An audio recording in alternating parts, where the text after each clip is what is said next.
Yeremia pasal 27 ayat 1-22. Disuruh untuk memikul kuk Babel. Pada permulaan pemerintahan Zedekia, anak Yosia, Raja Yehuda, datanglah firman ini dari Tuhan kepada Yeremia. Beginilah firman Tuhan kepadaku. Buatlah tali pengikat dan gandar, lalu pasanglah itu pada tengkukmu. Kemudian kirimlah pesan kepada Raja Edom, kepada Raja Moab, kepada Raja Bani Amon, kepada Raja Tirus, dan kepada Raja Sidon, dengan perantaraan utusan-utusan yang telah datang ke Yerusalem menghadap Zedekia, Raja Yehuda. Perintahkanlah mereka mengatakan kepada tuan-tuan mereka, beginilah firman Tuhan semesta alam, Allah Israel. Beginilah harus kamu katakan kepada tuan-tuanmu, akulah yang menjadikan bumi, manusia, dan hewan yang ada di atas muka bumi dengan kekuatanku yang besar dan dengan lenganku yang terentang. Dan aku memberikannya kepada orang yang benar di mataku. Dan sekarang aku menyerahkan segala negeri ini ke dalam tangan hambaku, yakni Nebukadnezar, Raja Babel. Juga binatang di padang telah kuserahkan supaya tunduk kepadanya. Segala bangsa akan takluk kepadanya dan kepada anaknya dan kepada cucunya, sampai saatnya juga tiba bagi negerinya sendiri. Maka banyak bangsa dan raja-raja yang besar akan menaklukkannya. Tetapi bangsa dan kerajaan yang tidak mau takluk kepada Nebukadnezar, Raja Babel, dan yang tidak mau menyerahkan tengkuknya ke bawah kuk Raja Babel, maka bangsa itu akan kuhukum dengan pedang, kelaparan, dan penyakit sampar. Demikianlah firman Tuhan, sampai mereka kuserahkan ke dalam tangannya. Mengenai kamu, janganlah kamu mendengarkan nabi-nabimu, juru-juru tenungmu, juru-juru mimpimu, tukang-tukang ramalmu, dan tukang-tukang sihirmu yang berkata kepadamu, janganlah kamu mau takluk kepada Raja Babel, sebab mereka bernubuat palsu kepadamu dengan maksud menjauhkan kamu dari atas tanahmu, sehingga kamu kucerai-beraikan dan menjadi binasa.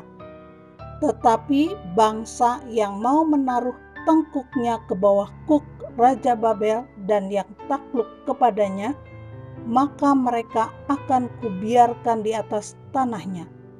Demikianlah firman Tuhan, dan mereka akan mengolahnya dan diam di sana. Kepada Zedekia, Raja Yehuda, aku telah berbicara dengan cara yang sama. Kataku, taruhlah tengkukmu ke bawah kuk Raja negeri Babel, takluklah kepadanya dan kepada rakyatnya, maka kamu akan hidup. Mengapa engkau beserta rakyatmu harus mati oleh pedang, kelaparan, dan penyakit sampar seperti yang difirmankan Tuhan tentang bangsa yang tidak mau takluk kepada Raja Babel itu? Janganlah dengarkan perkataan nabi-nabi yang berkata kepadamu, janganlah kamu mau takluk kepada Raja Babel, sebab mereka bernubuat palsu kepadamu, sebab aku tidak mengutus mereka. Demikianlah firman Tuhan. Tetapi mereka bernubuat palsu demi namaku, sehingga kamu kucerai-beraikan dan menjadi binasa bersama-sama dengan nabi-nabi yang bernubuat kepadamu itu. Juga kepada imam-imam dan kepada seluruh rakyat itu aku berbicara, kataku, beginilah firman Tuhan. Janganlah dengarkan perkataan nabi-nabimu yang bernubuat kepadamu. Sesungguhnya, perkakas-perkakas rumah Tuhan tidak berapa lama lagi akan dibawa kembali dari Babel, sebab mereka bernubuat palsu kepadamu. Janganlah kamu mendengarkan mereka. Takluklah kepada Raja Babel, maka kamu akan hidup. Mengapa kota ini harus menjadi reruntuhan?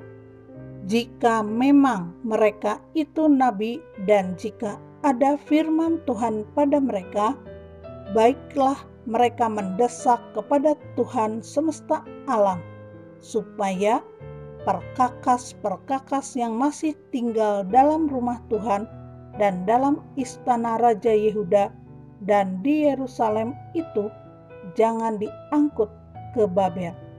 Sebab beginilah firman Tuhan semesta alam tentang tiang-tiang, bejana laut dan galang, tentang sisa perkakas-perkakas yang masih tinggal di kota ini, yang tidak diambil oleh Nebukadnezar Raja Babel ketika ia mengangkut Yekonya bin Yoyakim Raja Yehuda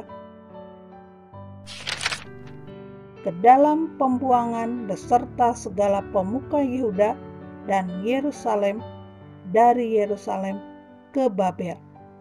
Sungguh, beginilah firman Tuhan semesta alam, Allah Israel, tentang perkakas-perkakas yang masih tinggal itu di rumah Tuhan dan di istana Raja Yehuda dan di Yerusalem.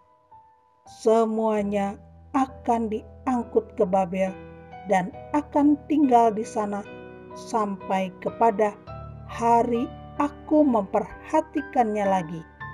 Demikianlah firman Tuhan, lalu membawanya kembali ke tempat ini.